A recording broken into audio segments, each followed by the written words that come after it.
Nel 2014 sono stati 6.600 i cittadini che si sono rivolti all'ufficio anagrafe comunale di Vieverci per richiedere o rinnovare la carta d'identità.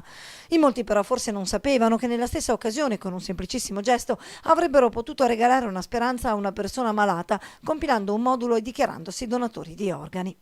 Una pratica questa che a Bassano è possibile già dal 2008, ma che finora non ha raccolto grandi consensi. Noi abbiamo dal 2008 a oggi solo 334 dichiarazioni, che sono veramente pochissime, quindi noi puntiamo a moltiplicare questo numero semplicemente con il piccolo gesto che costa zero di dire al cittadino che viene a fare la carta d'identità che può fare questa cosa, quindi moltissimi di noi l'avrebbero già fatto e speriamo che da oggi possano farlo. Nasce da qui dunque la campagna di sensibilizzazione lanciata ora dal Comune che impegnerà, si fa per dire, i dipendenti dell'anagrafe. Quando il cittadino entra in anagrafe per rinnovare la propria carta d'identità troverà sul bancone un modulo che compila nel momento in cui attende proprio il tempo del rinnovo allo sportello e dichiara: io sono un donatore di organi, in caso di morte sono un donatore.